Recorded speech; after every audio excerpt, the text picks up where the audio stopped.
నమస్తే. ఇటు కంప్లీట్‌గా 3 పార్టీలు జూబ్లీస్ బై ఎలక్షన్‌లో 3 పార్టీల ప్రచారం జోరు అందుకుంది. అంతే విధంగా ప్రతి విమర్శలు కూడా జోరు అందుకున్న పరిస్థితి. అయితే ప్రధానంగా చూసుకుంటే కాంగ్రెస్ పార్టీ పైన కొంతమంది మహిళలు ఒక చికెన్‌ని బూర్ వీకిన కోడిని తీసుకెళ్ళి చూపిస్తూ ఈ విధంగా ఉంటుంది పాలన అని అది చెప్పే ప్రయత్నం చేస్తున్నారు. మాట్లాడదాం ప్రస్తుతం మనం జూబ్లీహిల్స్‌లో ఉన్నాం కాబట్టి ఇక్కడ ప్రచారంలో భాగంగా సంధ్యారెడ్డి అక్క ఉన్నారు. అక్క చెప్పండి ప్రధానంగా కాంగ్రెస్ పార్టీకి ఓటేస్తే ఈ సూర్యునికి తప్ప తిన్నికి పనికి రాదన్నట్టు ఉంటుంది అని చెప్పి కొంతమంది మహిళలు వీధి వీధి తిరుగుకుంటా అడుగు ప్రచారం చేస్తారు. ఏం చెప్తారు మీరు? ఏం కౌంటర్? ఒకటే చెప్తున్నా తమ్ముడు, ఇప్పుడు అట్లా అంటే మరి తెలంగాణ రాష్ట్రంలో కల్వకుంట్ల ఫ్యామిలీ తరమేయాలి, బీహార్కి పంపించాలి. ఎందుకు అంటే ఇప్పుడు దగ్గర 1,00,000 కోట్లు దోసుకొని తిన్నారు. ఆ సంతోష్ రావు గారు దోసుక తిన్నాడు. కవిత లిక్కర్ స్కామ్ లో తిన్నది. కేసీఆర్ కాళేశ్వరం ప్రాజెక్టు, ఇరిగేషన్ దాంట్లో హరీష్ రావు, ఈ కార్ రేస్ లో అదొకటేనా? ఇక గొర్రెలు బర్రెల స్కామ్స్ ఇవన్నీ అన్నిట్లో అండి. పెద్ద దొంగ రాము, డ్రామారావు, కేటీ రామారావు, వీళ్ళందరూ మరి వీళ్ళని ఏం చేయాలి తమ్మి?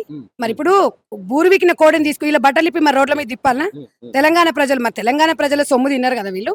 మరి వీళ్ళని ఎవరు అడగాలి తమ్మి? వీళ్ళని ఎవరు అడగాలి? వీళ్ళు 10 ఏళ్ళు ఉండి జూబ్లీ హిల్స్ కి వీళ్ళు ఏం చేసిండ్రు? తెలంగాణ ప్రజలకు ఏం చేసిండ్రు? ఒక్క రేషన్ కార్డు ఇయ్యలే. ఇక్కడ ఇస్తానని ఎట్లా చెప్తున్నారు? నేను ఒక మాట అడుగుతున్నా. వీళ్ళు ఒక్క పెన్షన్ ఇవ్వలే, ఒక డబుల్ బెడ్రూమ్ ఇయ్యలే. వీళ్ళని ఎవరు నమ్మాలి మళ్ళీ తెలంగాణలో ప్రజలు? ఒకప్పుడు కేసీఆర్ గారు ఒక మాట అన్నారు, పాలిచ్చే బర్రె మేము, దున్నపోతు కాంగ్రెస్ పార్టీ అన్నారు. సిగ్గులేని వాళ్ళకి నేను ఏదో చెప్తున్నా, దున్నపోతు బీఆర్ఎస్ పార్టీ, పాలిచ్చే ఆవు మేము. ఇలా 10 మందికి పెడతాం. గెలిచినా ఓడిపోయినా మేము ఆములవే. ఎప్పుడైనా కూడా వాళ్ళు ఆంబోతులే, ఎప్పుడున్నా అదే.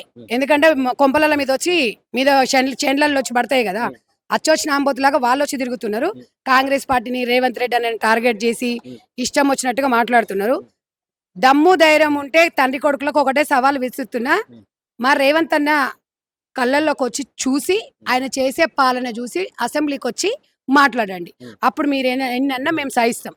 అంతేగాని మీకు గెలవ చేతగాక రౌడీలు గూండాలని మాట్లాడితే మీకు అస్సలు ఫస్ట్ గూండాలే కల్వకుంట్ల ఫ్యామిలీ. ప్రధానంగా నేను సీతక్క గారు కావచ్చు ఎవరైనా సరే ప్రచారంలో పాల్గొంటా ఉంటే జూబ్లీస్ మొత్తం రౌడీ రాజ్యం అవుతుంది. అక్కడ రౌడీలతోనే కాంగ్రెస్ పార్టీ నాయకులు ప్రచారం చేయిస్తున్నారు అని చెప్పేసి ఈ విధంగా నేను కమెంట్స్ చేస్తున్నాను. ప్రధానంగా బ్యానర్ ఐటమ్ కూడా కొన్ని ఛానల్ పేపర్లలో వచ్చింది. ఏం చెప్తారు? వాళ్ళు అంటారు తమ్మి, వాళ్ళు అదే మాట. ఇప్పుడు వాళ్ళు వాళ్ళ దగ్గర అస్త్రాలు ఏం లేనప్పుడు ఏం చేస్తారు? ఏదో ఒకటి పెరగండ పోసుకుంటారు, ఏదో ఒక విషయం అన్నమాట. వీళ్ళది ఎట్లుంటది అంటే వీళ్ళ కథలన్నీ ఎట్లా ఉన్నాయంటే, ఇంగ్లీష్ నేర్చిన కుక్క ఒకటి ఉంటదంట. ఆ ఇంగ్లీష్ నేర్చుకున్నప్పుడు దానికి ఏమంటే ఇష్కో అంటే డిస్కో అంటదంట. అట్లా ఉంది కేసీఆర్ కుటుంబం, కేసీఆర్ ఫ్యామిలీ. డ్రామారావు మాట్లాడేది అదే ఉంటది. ఎందుకంటే తెలంగాణ ప్రజల దౌర్భాగ్యం ఏంటంటే, ఈ అమెరికాల బాత్రూమ్ లో లేకపోతే ఆ పెట్రోల్ పంప్ లో పని చేసుకున్న వాళ్ళని తీసుకొచ్చి మంత్రిని చేసినందుకు, ఎక్కడో ఏరుకొని తిని ట్రంక్ బాక్సులు పట్టుకున్న వాళ్ళని తీసుకొచ్చి మినిస్టర్ని చేసిర్రు.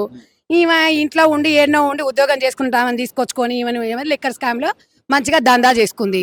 మన పక్కన దుకాణం పెట్టింది.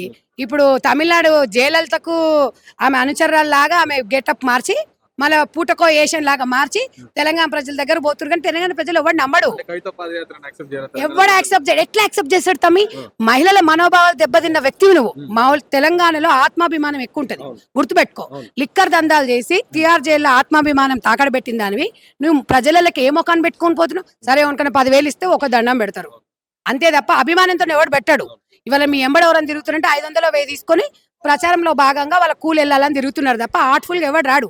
ఎందుకు వస్తాడు?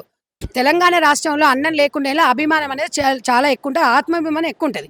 కాబట్టి ఇవాళ ఎన్ని దుకాణాలు ఓపెన్ చేయించినా ఎన్ని చేసినా కేసీఆర్ ఫామ్ హౌస్ లో వండుకొని ఎన్ని రావాలని ఎవరు నమ్మే పరిస్థితుల్లో లేరు.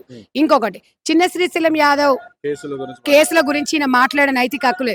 నిజంగా చిన్న శ్రీశైలం యాదవ్ అన్న ఒక మాట నోరిప్పమని మేము అన్నాం అనుకోండి, అసలు ఇవాళ కేసీఆర్ కుటుంబం బస్ స్టాండ్కి వస్తుంది.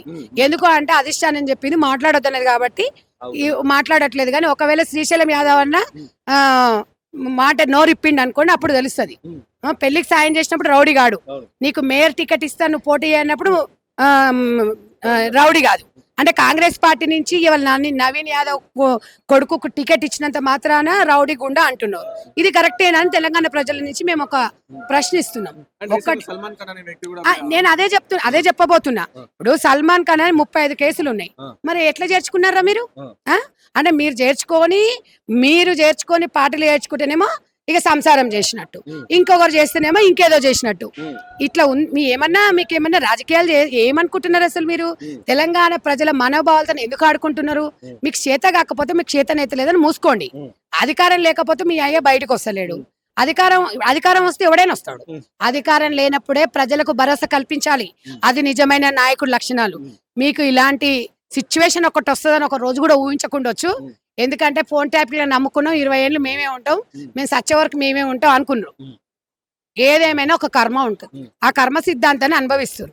ఇలా చెల్లెను ఒక్కటే తెలంగాణ జూబ్లీహిల్స్ ప్రజలారా, తెలంగాణ ప్రజలారా ఒకటే చెప్తున్నా, చెల్లెను ఓర్వనోడు, చెల్లెని పార్టీ కోసం 20 ఏళ్ళు పనిచేసిన చెల్లెనే బయటకు వెళ్ళగొట్టినోడు రామారావు. సునీతమ్మని గెలవాలని చెప్పి ఎట్లా కోరుకుంటాడు చెప్పురి?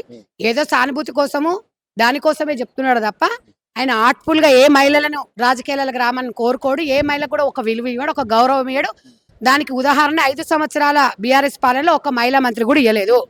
ఉద్యమకారులు మహిళలు చాలా మంది ఉన్నారు, వాళ్ళకు ఒక కార్పొరేషన్ చైర్మన్ ఇవ్వలేదు, ఒక పార్టీ పదవి ఇవ్వలేదు, ఒక ఎమ్మెల్యే టికెట్ కూడా ఇవ్వలేదు. భర్త లేకపోతే భార్యకి ఇచ్చిరు తప్ప ఇండివిజువల్ గా 10 మంది మహిళలను తయారు చేయలేదు. ఇలా కాంగ్రెస్ పార్టీ ఇంత స్వేచ్ఛనిచ్చి వాహిని టీవీలో మాట్లాడుతున్నాం అంటే మాకు స్వేచ్ఛనిచ్చింది. ఇండివిజువల్ ఎదగడానికి పిసిసి గారు, మాకు రేవంత్ అన్న గారు మంచి సహకారం చేస్తున్నారు. ఇది రాజకీయం. ఇది మన పార్టీ కాంగ్రెస్ పార్టీ కన్నతల్లి పార్టీ. ఒక్కటే గుర్తుపెట్టుకోండి ప్రజలారా, నవీన్ తమ్ముడు మన ఇంటోడు. ఇది కాంగ్రెస్ పార్టీ అడ్డా. మీకు ఏదైనా, మీకు రేపు పథకాలు ఏది రావాలన్నా తమ్మునికి అన్ని సమస్యల మీద అవగాహన ఉంది. మీరు గెలిపించుకోండి, సొంతం ఇండ్లు తెచ్చుకోండి, మంచిగా రేషన్ కార్డులు తెచ్చుకోరి, మీకు అన్ని రకాలుగా ఉపయోగపడతాడు. ఇంకొకటి, ఇక్కడ పొంగులేటి గారు ఇన్ఛార్జ్ గా ఉన్నారు.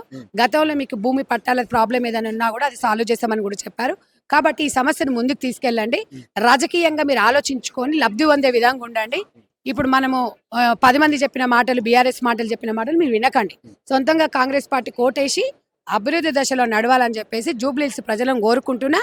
నవీన్ ఒక మాస్ లీడరు, పిలిస్తే పలికే నాయకుడు. కాబట్టి బీఆర్ఎస్ బీజేపీ మాటలు మీరు నమ్మకండి.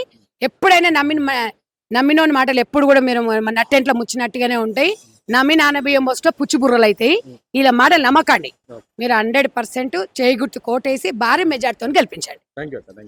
సో విన్నారు కదా, ఇది బీఆర్ఎస్ పార్టీ చేస్తున్న ప్రచారాన్ని నమ్మకండి. సో బీఆర్ఎస్ పార్టీని ఓటు వేయకండి అని చెప్పి చెప్తాను. సో అవన్నీ దుష్ప్రచారాలు, వాళ్ళకి ఏ అస్త్రాలు లేవు కాబట్టి ఈ విధంగా దుష్ప్రచారాలు చేస్తున్నారు అని చెప్పేసి సంగారెడ్డి చెప్తాను.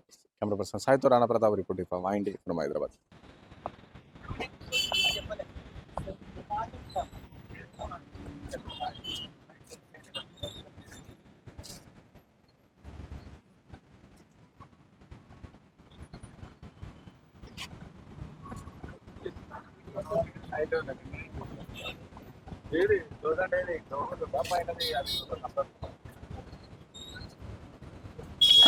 కరెక్ట్